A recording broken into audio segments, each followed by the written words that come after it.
जुन्नर तालुक्याचे मनसेचे वानिकिनीचे एकमेव आमदार ते म्हणजे शरददादा सोनवणे। शरददादा सोनवण्यांवरती तालुक्यातील नेते कितीही टीका करत असले, विरोधात बोलत असले तरी सर्वच राजकीय पक्षांच्या वरिष्ठ नेत्यांशी आमदार शरददादा सोनवणे यांचे संबंध नेहमीच सलोख्याचे राहिलेले आहेत। तालुक्यातील इतर राजकीय पक्षांच्या नेत्यांनी दादांवर कितीही टीका केली, त्यांना कितीही पाट्यावर वाटले तरी सर्वसामान्य जनता आज दादांना मानते, ती दादांच्या सोबत आहे हे मात्र मान्यच करावं लागेल। तालुक्यातील प्रत्येक गावात पायाला भिंगरी बांधल्यासारखं दादा फिरत असतात। प्रत्येक गावचा विकास हा एकच ध्यास उराशी बाळगून सर्वसामान्य जनतेचा विकास करण्यासाठी त्यांचं आरोग्य, शिक्षण व इतर सर्वच गोष्टींमध्ये कटाक्षाने लक्ष टाकणारे हे एकमेव आमदार। प्रसंगी स्वतःच्या खिशातून, प्रसंगी सरकारच्या तिजोरीतून प्रत्येक सर्वसामान्य नागरिकाला मदत मिळवून देण्यासाठी सदैव तत्पर असणारा हा मनसेचा एकमेव आमदार। 2019ची निवडणूक जवळ येत असतानाच तालुक्यातील इतर राजकीय पक्षांचे नेते आमदार शरददादा सोनवणेंवरती टीका करण्याची एकही संधी सोडताना दिसत नाही। तथापि आमदार शरददादा सोनवणे गणपती उत्सवाच्या निमित्ताने गावोगावी भेटी देत असताना आमदार शरददादा सोनवणे हे सर्वसामान्य जनतेच्या गळ्यातले ताईत झालेत असं चित्र स्पष्ट दिसते। अशाच एका गावात गणेशोत्सवानिमित्त शरददादा सोनवणे यांनी भेट दिली असता तिथे एका शाहिरांनी दादांची महती त्यांच्या पोवाड्यातून गायली।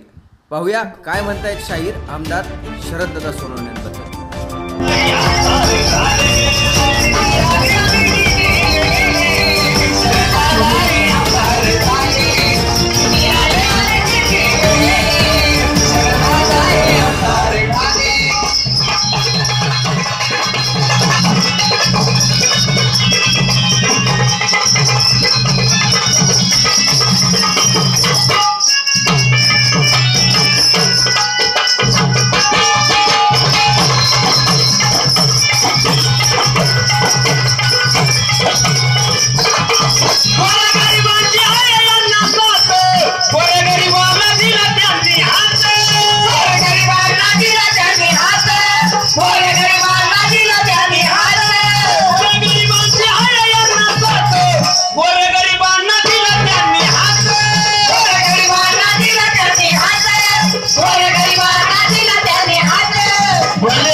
आमदार झाल्यापासून मगाशी दादांनी सांगितलं असे काय मित्र आहेत खऱ्या अर्थानं कोणी माणसं दादा पुढे जाऊन दादांनी त्यांचं नाव घ्यायचं, एवढं कॉम्प्युटर फास्ट आहे। म्हणून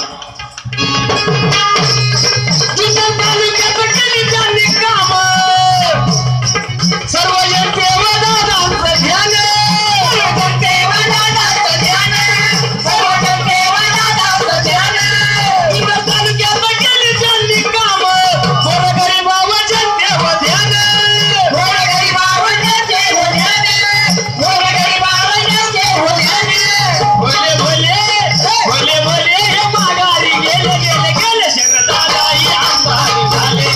भोले भोले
भले भले